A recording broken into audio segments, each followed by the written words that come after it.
For most of us, we're looking to manage our money in a way that leads us to being financially successful.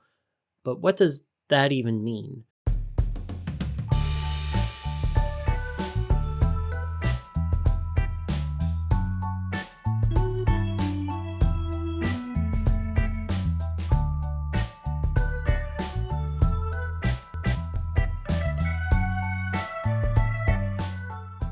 Good morning and welcome to the HopeFilled Financial Podcast. My name is Jay Disberger, your one and only HopeFilled Financial Coach, and I'm happy that you're here with us today. Today's podcast is all about success stories when it comes to saving and budgeting. And I'd like to start with one of my personal favorite saving success stories. Right before Amanda and I got married, we swapped cars. We were getting ready for the wedding. I drove an SUV. She drove a sedan. In particular, she had this older Pontiac. It was the first car she ever got. She received it as a gift, I believe, when she was in high school from her father. And the paint was peeling a little bit. It still ran pretty well, though. They took good care of that vehicle, mechanically speaking. So I was going to get the Pontiac and drive that to and from work. Meanwhile, she was going to get the SUV. She lived closer to where we were going to get married. We were long distance. And the goal was that we could load up her stuff into the SUV and take that out to Utah, where we were going to live after we were married. So I had her car for a little bit, and I got used to driving it. But shortly after we got married, we came back and we had the two cars, right? We were a two-car family. We had the SUV, the sedan, and it was getting ready to rain. Big rainstorm coming through, and it was fine. Got into the sedan. It was not under the covered parking. We only had one covered parking spot. And because my car was a BMW, I wanted to put it under the covered parking and leave the older car with the peeling paint out in the rain. For better or for worse, that was the decision we made. And when we got out to that car again to go drive, I can't even remember where, I got into the passenger side. And I remember my feet hitting the carpet and it sounded like squish, squish. And I looked down and the carpet was not only sopping wet, but it looked oily and it smelled nasty. What had happened, according to the mechanic I talked to, was the rain was coming down the windshield of the car when it was just sitting there, and the seal on the bottom of the windshield had failed, and the water seeped through that seal into a gutter that's there supposedly to catch like oil drippings or something from the engine, and it rolled down this gutter which terminates just above the passenger seat where you put your feet. So all that oily water, all that oily rainwater was like filling up and then spilling over into the cab of the vehicle. I'm sure there were other seals and things that had failed in order to get that to happen, but that was the last straw with that car. Now, before we move on, you have to understand that Amanda had been told by her sister that she should probably replace this car. As it was getting older and older, she was getting more and more pressure from her family to replace it. However, it was still working. Again, it was mechanically sound, and it just didn't look as pretty as it used to. No big deal. Now, that wasn't the only reason she resisted replacing it. Part of the reason why Amanda held on to that car up to this point was she didn't want to spend the money. She didn't want to let go of her savings to buy another vehicle. This was in part because she had worked hard for that savings, and she didn't want to spend money if she didn't need to. Again, the car was working fine. But the other part was she didn't know if she could afford to let go of money to buy another car. Even if she had ample saving beyond what her budget would be for that car, the replacement car, well, what if she needed it for something else? She did not know. The security of the savings was comfort, more so than having a newer car that looked prettier or was more reliable. So we're married and the car is just not going to work for us anymore. It's not, in my opinion, worth fixing. So we need to replace it. It's just time to replace it. We ended up looking at our budget. We had been budgeting since we got married, and we were a couple months into marriage at this point. And we had broken down all of our savings. We combined all of our savings. We combined our checking account. We combined everything. And in doing so, we broke up the savings into individual sinking funds, into individual savings goals. We said, out of what we already have, how much should we apply to each of these in case a big purchase needs to come up. We had already allocated enough money to buy a replacement car from the onset. Now, that's not to say that, we just magically had the money. Amanda had been saving, and she had been doing a good job saving for years in order to have the money there for the car. It was at this point Amanda expressed her feelings about, well, I don't know if we'll need the money for something else. So we went through the budget. We went through all of our sinking funds. We went through the savings goals. We looked through the things that could happen in the next 5 years and the things that would happen further down the road. And we looked at what our financial picture would look like if we spent the money that was dedicated for a car right then and there. And that gave her comfort because she knew that the what ifs, the opportunity costs that the savings could be, were taken care of. The allocation had been made. The emergency fund was there. Security existed even on the other side of buying a car. I'd say that the ultimate result of having gone through this was, in effect, spending the money emotionally before we ever cut a check for the car. It was already done on paper. We had already made the decision. It was just a matter of finding the replacement car.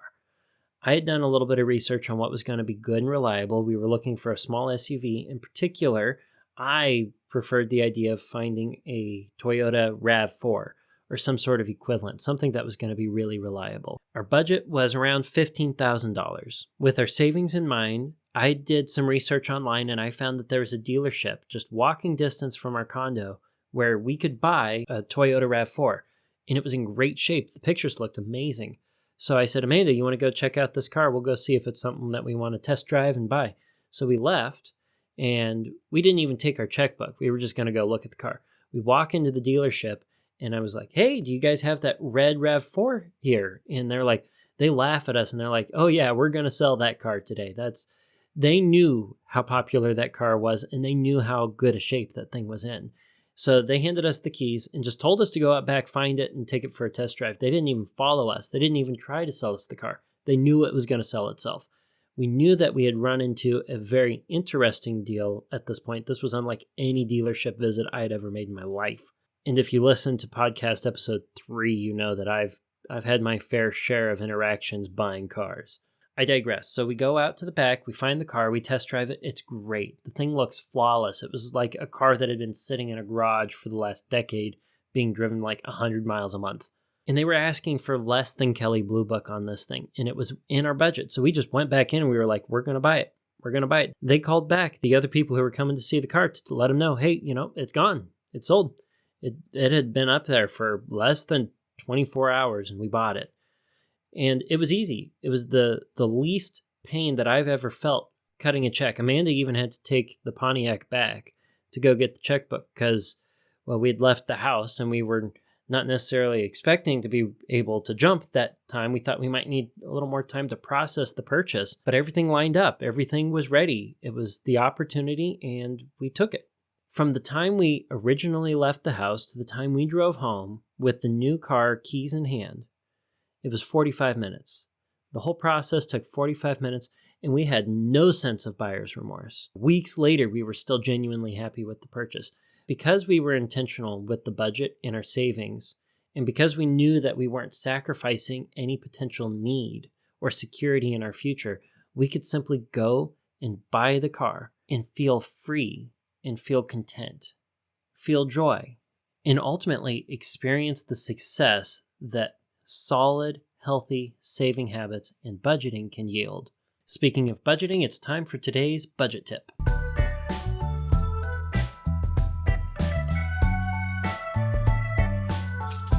Today's budget tip is to track your expenses as often as you interact or spend on your most challenging line item. For most of you listening, that's going to be groceries. That's going to be your food line item in your budget. I personally think that this is because grocery stores are excellent at getting us to just spontaneously spend. In America, there was a study that was done on grocery store purchases and what percentage of purchases are planned and which ones are unplanned. And just over 50% of purchases are unplanned at the store. They're spontaneous, they're on a whim, or you go into the store and you don't even know what you're looking for. Because of this, I'm going to have a whole episode down the road where I talk about breaking down grocery stores and budgeting tips and how to stay on track. And part of that is going to have to be tracking your budget. And today's tip is that you have to be putting in what you're spending throughout the month into your budget so you can see what's left. And I say that you should do this at least as often as your most troubled category. And I'm going to stick with groceries as an example. Now, let's say you go to the store once a week on the weekends to buy food for the coming week, and you do like a weekly meal plan. That's what Amanda and I like to do. Well, as you're spending money, each time you go to the store, you need to have an idea in your head, how much am I going to be able to spend while I'm at the store? How much am I allowed to spend for this particular instance, and how many more times am I going to have to spend for this category? If it's the first time that month and there are 3 more weekends coming, well, I got to spend roughly a quarter of my grocery budget. I could maybe go a little higher, but if I do, I need to recognize that it's going to reduce the amount that I spend on subsequent trips. But I'm not going to know how much I have left to spend on the following trips throughout the month as I go to buy groceries unless I keep the budget updated. Early in our marriage, before our weekly grocery trip, and we used to do those together, I enjoyed going shopping with Amanda back when the grocery store was just walking distance from our place in Utah. But we would update the budget before we went, and we would say, okay, here's how much we have to spend on this weekly trip for groceries. Then we would take it and figure, okay, let's take the tax out of that, and we know how much we can buy before tax. With that number in mind, we would take not only a list to the store, but we would take a calculator. As you put stuff in the cart, we would just add up what we were spending on the calculator. It's really difficult when you're buying like 50, 60 different items from the store, and a bunch of them are tiny and little. And some of them are, you have to weigh it in order to know how much you're actually spending, like bananas or onions or potatoes. And you're doing all this shopping, you're just putting stuff in the cart, you're filling out the list. Well, you could be way overspending your budget and not even know it. So taking a calculator to the store really helped us know what we were spending, and we would get to the checkout line, and I would find it a fun game to say, all right, I'd look at the cashier and I'd say, I need you to keep it under, let's say, 120. Or I'd be more specific. I need you to keep it under $111.38. And it would be real close to that. I'd never get it exactly perfect, but I'd be close enough to know that we weren't killing the budget. There were so many months after we got in the good practice of updating the budget, looking at how much we needed to spend, and then taking a calculator to the store where we were within like $1 of our budget for the month on food. And that's about as close to perfect as you can do when it comes to managing your food budget. And to drive the budget tip home today, today's budget tip is to update your budget at least as often as you spend on your most troubling category. Funny that I mentioned that's about as perfect as you can be with your budget when it comes to budgeting for food, because now it's time to answer a question submitted by you. Today's question comes from Amanda. Amanda asks, my budget is never perfect. What's the point of keeping a budget if I can't perfectly predict my month anyway? Amanda, this is speaking right to the perfectionist that I used to be.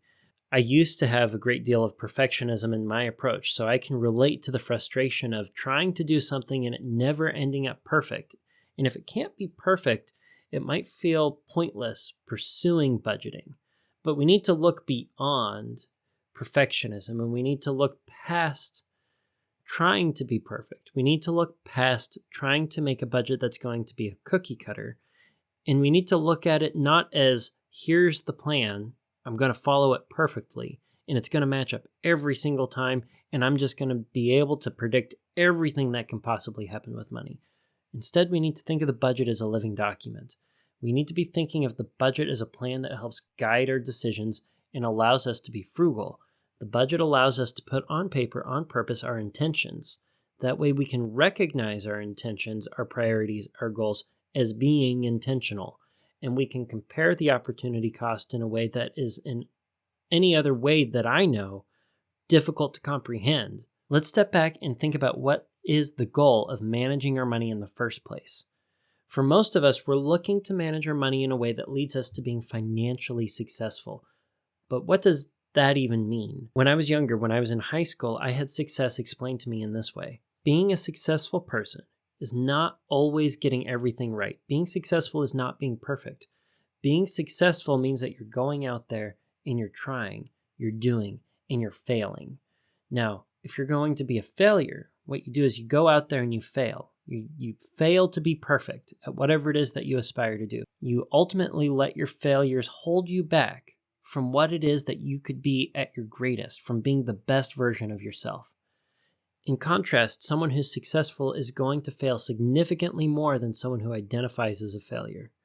They're going to have so many more failures, but instead of having them weigh down on their shoulders and crush them underneath just the immense weight of failure, they're going to use it as a mountain.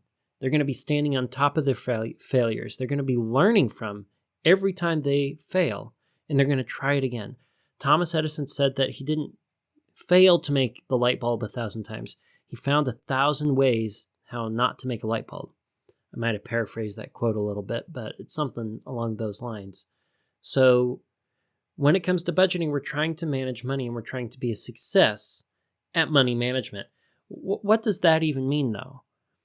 I hosted Financial Peace University once upon a time, and when I did so, I asked the people who were attending, what does it mean to be successful with money? What do you want to come out of this class? What do you want to see on the other side? And one of the answers I got was, I want to be able to buy anything and everything I want and not have to worry about it. If I have a want, I just want to be able to go and buy it and not have to think about it. I want to be able to afford anything my heart desires, and that's success. The problem with that is wants just lead to more wants. And in this case, what you have is a definition of financial success that is not only unattainable, but not something that can ever be hit in a perfect way. And surely there's a way for us to match the definition of being a success, standing on top of our failures, that doesn't involve being able to afford anything and everything we want. I'm sure there are things that even Elon Musk can't afford that he might want. I believe we can all agree that being financially successful at the very least covers our needs. Being a financial success probably means that we have financial security, that we don't have to worry about something happening that cripples our financial future or leaves us in a position where we're vulnerable to situations well outside of our control that could probably or may even likely happen.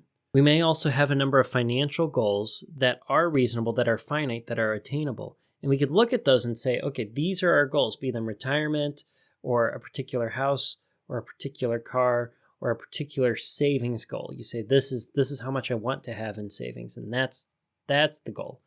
So maybe success is attaining security, attaining financial stability or independence that covers our needs, plus some of our wants. But where do we draw the line? Want leads to more want. Anyone who is feeling discontent with their personal finances, if you ask them, if you think about it right now, and I said, how much more money do you need to make right now in order to be happy? You're probably going to answer somewhere between 50 to 100% more than what you're currently making. And if you ask someone who's making that much more than you right now, their answer is probably going to be the same. They just want to be making about double what they're doing now. The problem is in our society, in our consumerism society, wants lead to more want, and it's an insatiable gain when it comes to getting more money and getting more wants. The wants are always going to outgrow what it is that you're actually making. In my mind, the true point of financial success is having contentment with what you have. It is living a frugal life where you are happy with where you are. You're happy with the wants that you're able to pursue, and you reach a sense of peace. I'd say being happy and content, financially speaking, and in life, is what we strive for. It's the pursuit of happiness. And that pursuit of happiness we can attain on our journey as well as at the destination. We can attain that while we're budgeting, while we're pursuing success. And we don't have to be perfect to be happy. We don't have to have the perfect plan. What we need to be doing is intentionally pursuing contentment. We need to understand what frugality is, and we need to dwell in that value so that we can tell ourselves through frugality where the end of our wants need to be. The intentional practice of prudent economy does not yield an ever-growing and insatiable want. There can be an end to it. There can be joy, there can be peace, there can be happiness. So when we're budgeting, we're looking at it, Amanda, and it can't be something that's perfect. We need to understand that it's trying to help us be the best version of ourselves in an even grander way than being perfect. It's trying to help us achieve a happiness, a peace, and a contentment when it comes to our finances. and give us the communication tools to tell ourselves, to tell our money, what it is that defines that success. That imperfect budget is going to give you the information in a way that is complete enough that you can look at it and say, I am content. My needs are met. I am secure. I'll leave you with a quote from Dale Carnegie. Success is getting what you want. Happiness is wanting what you get. I want you to keep this quote in mind as we move on to today's main topic.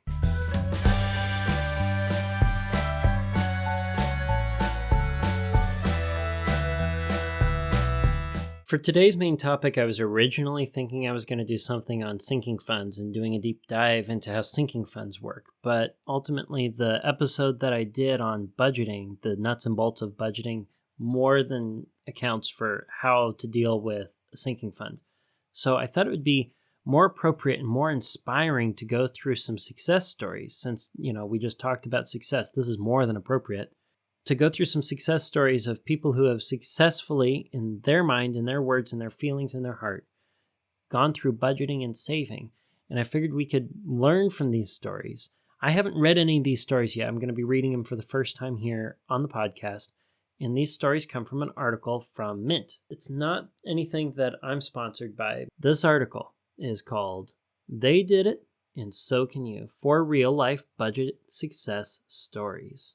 It's written by Mary Ayres, and it came out in 2014, but was updated in December of 2020. The article begins, once you find yourself in a financial hole, it's hard to climb out of it. In fact, you usually end up digging deeper and deeper when you do. Where do you start? What do you focus on? And how do you avoid making things worse for yourself? As difficult as transforming your financial situation can be, it's not impossible. Many have done it, and they didn't need to make millions on the stock market or build a multi-billion-dollar business to do so.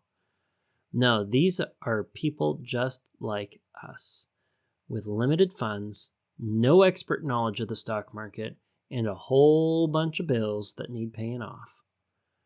Here are some awesome success stories that prove anybody with a little hard work and preparation can climb completely out of that hole and fill it with dirt so they never have to fall into it again. I really like the opening to this article. I like where it's going in it.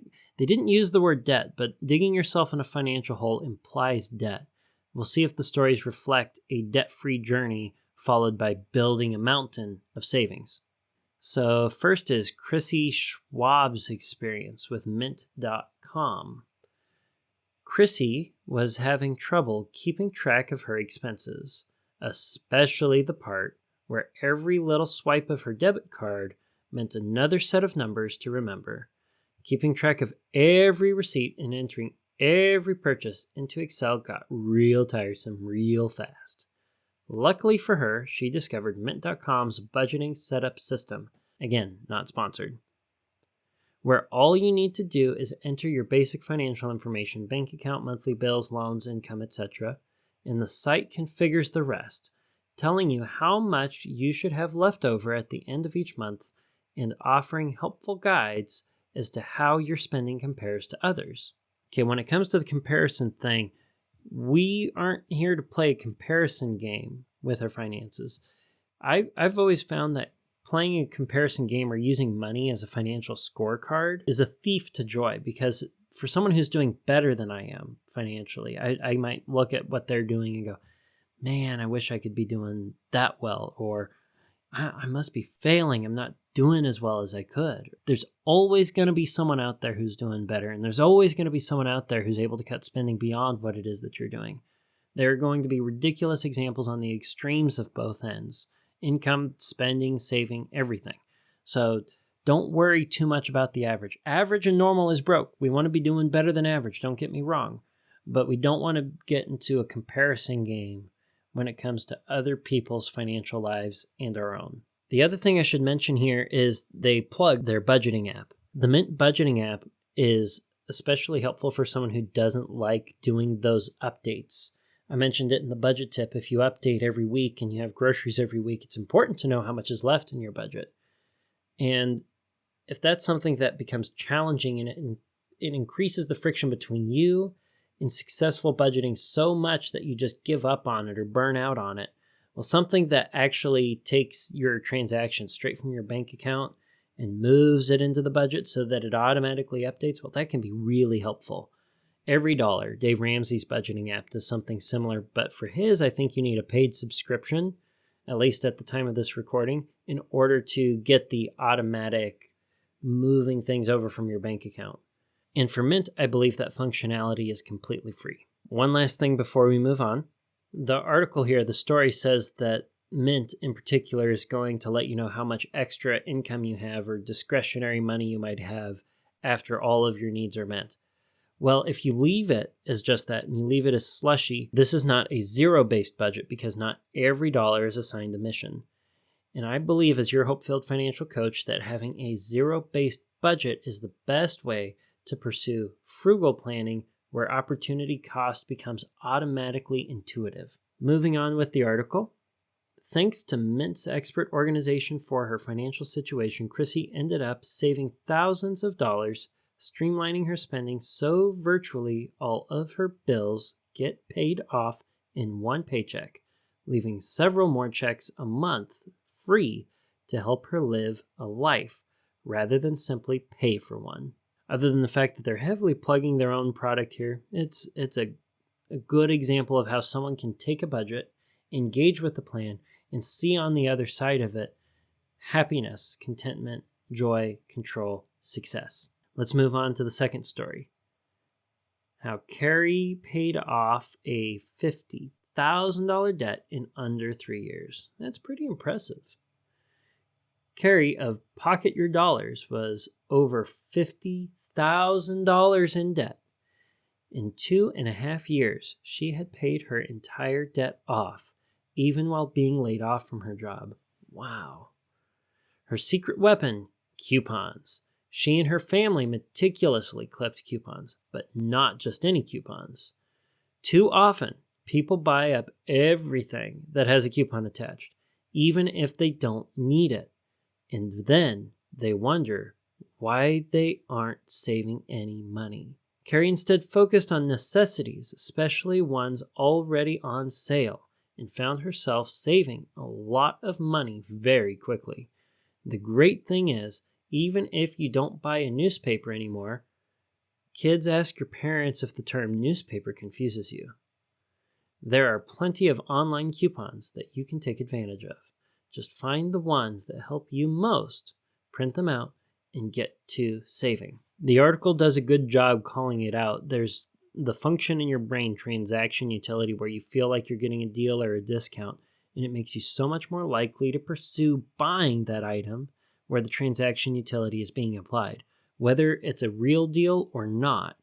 And coupons are a double-edged sword. Yeah, they can help you save a great deal of money if you do them intentionally. My mother was a great couponer.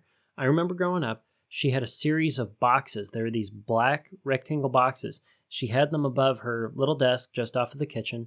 They were on a shelf and they were stacked up and they had dates on them. They had months and years on them. What she had done is she goes through and she was clipping all the coupons and organizing them by expiration date. Inside the box, I think she had some sort of organizational system so she could see things that were on need, things that were wants, things that she needed to buy regularly, and things that were probably less regular. And she would only buy that particular item, just like Carrie here, if that item was on sale and she had a coupon. And that's how she was able to support feeding me and my younger siblings back when my dad wasn't making as much as he was making now. Let's move on to the next story. Jeff learns the middle way method of saving money. Jeff was having trouble balancing his budget and saving any money. He tried micromanaging every little penny and found it too confusing.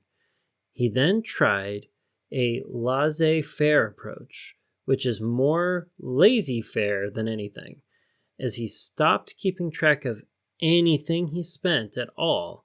Not shockingly, he lost control quite quickly. Finally, Jeff discovered a happy medium The Balanced Money Formula, championed by the website Get Rich Slow. I might have to check that website out in the future. This middle-of-the-road approach doesn't keep track of every last tiny thing you do with your money, but it does structure your budget in such a way that ideally, less than half of your money would go toward needs, bills, food, gas, etc. The remaining half would be split between things you want, toys, games, trips, music, electronics, etc., and savings for the future.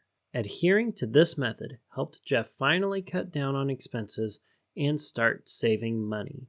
And it could very well work for you too. So this one also reminds me of last week's podcast episode where we talked about I think it was 50-30-20 budgeting method and the 80-20 budgeting method, where they give you guidelines that about half of your budget should go towards your necessities, what you need to live on, and then 30% goes to your lifestyle, your wants, your toys, the stuff that you just want.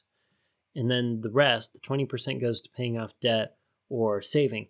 And those guidelines can help you if you feel that you're too much on the spendy side or the saving side. It is possible to be so gung-ho with saving that you feel like you can't live today. If saving is just like natural to you and you're driving really, really hard at it, you might be sacrificing just experiencing everyday life for the sake of saving, and that might not be healthy. On the contrary, you might be spending so much, you might just be consuming everything and not feel like you have any savings muscles. And you need to develop your relationship with money so that saving is something that is a little bit more natural, so that saving is at least something that you desire naturally. In this particular instance, they said that you're not tracking everything. And while it's true you don't have to track absolutely everything, I still think it's important to, at least early on, pursue a zero-based budget where you do track everything and you don't give yourself any wiggle room for doubt or confusion. A zero-based budget can give you a lot of clarity. If you're a nerd with money, then I think that contentment with what you have, contentment with what your plan is, peace with your budget, can really come from assigning every dollar a mission. It also might make tax season a little bit easier if you know what happened to everything and that you don't have to go tracking it down later. Let's move on to the last story. The last one is for Doug. Doug knew nothing of finance and still retired early. After having a child, former career military man Doug decided he needed to spend less time working and more time fathering. This would mean less income and more saving. So, despite admitting to not having a lot of financial savvy and making a ton of mistakes along the way, Doug and his wife managed to save in every way imaginable. They embraced any form of free entertainment, such as the beach or library, and cut out as much needless spending as they could. Any home improvement or maintenance project they could handle themselves, they tackled. Finally, after decades of scrimping and saving, as well as finally finding a portfolio that worked for him, Doug took early retirement and has never looked back. He fills his day with fun and, while he absolutely could take a job just about anywhere, he chooses not to. He'd rather have fun, and thanks to finding a financial solution that worked for him, he absolutely can. This goes back to what I highlighted in episode 10 of the HopeFilled Financial Podcast. Your saving is the opposite of going into debt. When you're saving, you're buying your future back. You're buying yourself freedom of choice. You don't work because you have to. You work because you want to. And you do the work that matters to you. And in this case, Doug wanted to be a dad. He wanted to be a father. He wanted to be spending more time engaging with his child. He wanted to be there for them as they were growing up, more so than he could if he were a career man. And there's nothing wrong with that, even if it means that he doesn't have more money. He doesn't have the mountain of money where he can afford anything that he might want. He recognizes that his pathos, his core, his drive, his being, his calling, his purpose was to be a dad, not to be rich. And in recognizing his calling, in recognizing his purpose in life as being something that was separate from money, but still involved healthy financial management. He was able to go from, I don't know what I'm doing with this money thing, but pursuing his calling drove him to being frugal. It drove him to building a plan where he only worked when he wanted to, and to saving so he could buy back his future and spend so much more time being a dad than hustle culture will have us believe we can. I think this is something that's downright beautiful, and I think it's something that we can't do unless we're pursuing a debt-free future. I don't think this is something that's achievable by accident. I think this is something that needs an intentional plan. I think this is something that you need to say, I'm going to do this. I think any major savings goal in the future, including planning and saving for retirement, involves an intentional plan. Nobody succeeds by accident. Let me give you an example. If you're an athlete or you like watching sports on TV, let's just use football as an example, and you're considering the Super Bowl, right? The biggest game of the season, and the two teams are coming together. Nobody on either team is going to win that Super Bowl by accident. There is a plan. There are people who are dedicated to planning and coordinating the offense and the defense, coming up with the game plan, coming up with the plays. There is a plan for so many little intimate details in the game.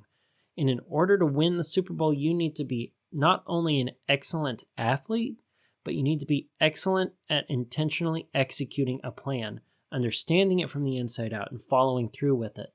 And the same is so very true with money. So very true. When we have a budget, when we have a written plan, we can have a direction to what it is that our definition of success entails. There's more to life than just having money for the sake of money and the sake of consumerism. What is it that gets you out of bed? What is it that drives your purpose? What is your calling? What in your heart would you do if you didn't need to make money? And when you know the answers to those questions, even if budgeting and financial planning isn't your passion, it gives you the drive, just like Doug, to follow through on your calling and make it a reality. He retired early. In today's culture, we just expect that we work and we work and we work and we work. And we work 40, 50, 60, 70-hour weeks, and it's just normal, and that's the way it is. And you come home and you do it all over again, over and over and over. And at the end of your life, you're like, hey, man, I really wish I could have done more X. In Doug's case, it would have been, I really wish I could have spent more time with my son. I really wish I could have spent more time being a dad. And instead of, going through with the herd and going to work every day and cranking it for the sake of money, trading his life for money, he saved, bought his future back, had a budget, had an intentional plan, and achieved what I would call success. These stories prove once and for all that if you truly want to save money, balance your budget, climb out of debt, and possibly retire early, then you absolutely can.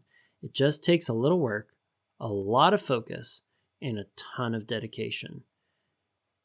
And while your story will ultimately be different than the ones we just read, it's very possible that one or more of their tricks could work for you. So give it a shot. The thousands of extra dollars in your bank account will thank you. On the whole, I think those were pretty inspiring stories, and I think they gave us some good examples for us to talk about. Next week, we're going to continue our series on budgeting, and specifically, we're going to be talking about the budget meeting. This is going to be very valuable information if you're married and you're trying to figure out, how do we do this budgeting thing as a couple? How do we communicate about budgeting in marriage? We're going to cover the married couples budget meeting in depth. Until then, until next Tuesday, budget bravely and enjoy your hope-filled financial future.